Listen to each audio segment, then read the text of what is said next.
করো 5-8তে বসে নেই, 5-8তে বসে নেই, পাও চাটবো। শুধু প্রাক্তন আর মেয়ে মানুষ হলে ভিন্ন কথা। 2025 সালের বইমেলা কাফিকে তারা কিন্তু হাইলাইটেড হয়েছে ভাইয়া, অস্বীকার করা যাবে না, অবদান অস্বীকার করা যাবে। হ্যাঁ ভাইয়া, এই 2025 সালের বইমেলা যে তোমার জন্যই নাই হয়ে গেছে, এই অবদানও কিন্তু অস্বীকার করা যাবে না ভাইয়া, অস্বীকার করা যাবে না। বন্ধুগণ, মুই আয়া পড়ছি। Hey, welcome back to my YouTube channel. So কেমন আছো সবাই? আশা করি সবাই ভালো আছো। সো আজকের ভিডিওটির টাইটেল এবং থাম্বনেল দেখে তো আগেই বুঝে গেছো যে কাকে দিতে যাচ্ছি। সো সবাই ভিডিওটি শেষ পর্যন্ত দেখো আর এনজয় করো।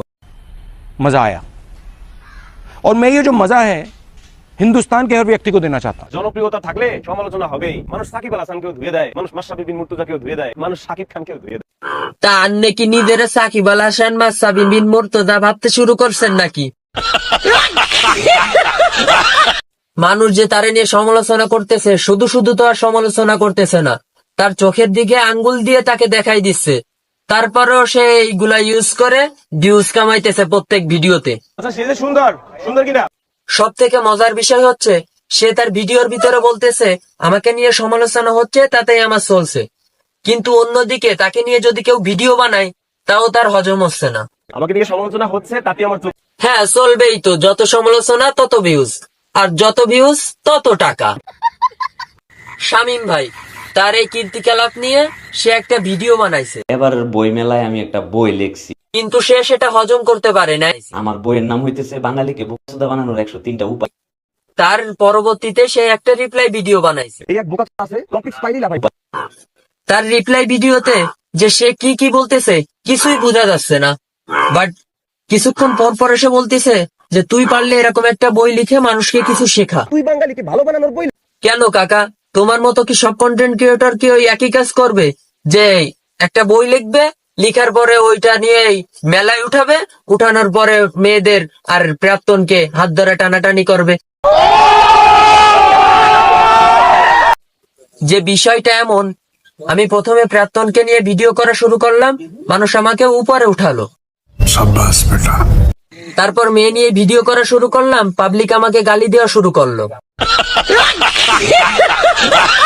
তারপর ক্ষমাসে আমি দেশ ও দেশবাসীর জন্য কথা বলা শুরু করলাম, মানুষ আমাকে সিম্প্যাথি দেখে আবার উপরে উঠালো।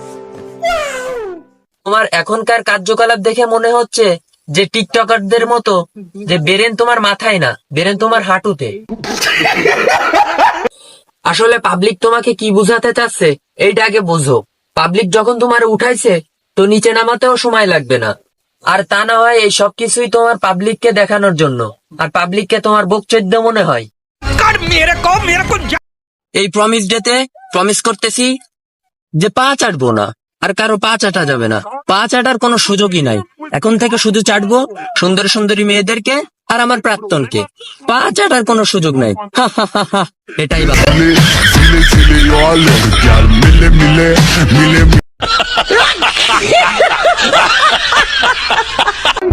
মানতেই হবে ভাইয়া, যখন থেকে আমি কয়েল জ্বালানো বন্ধ করছি তখন থেকে দেশে মশার উৎপাত কমে গেছে। এই মশা তাড়ানোর পিছে কিন্তু আমার খুবই অবদান ছিল, মানতেই হবে ভাইয়া।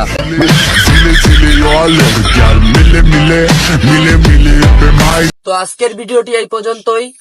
তো তোমাকে এর থেকে বেশি কিছু আর বোঝানোর নাই। যদি তুমি ভিডিওটা দেখো তো আসলে বুঝতে পারবা যে তোমাকে আমি কি বুঝাতে চাইছি। তো আজকের ভিডিওটি এ পর্যন্তই।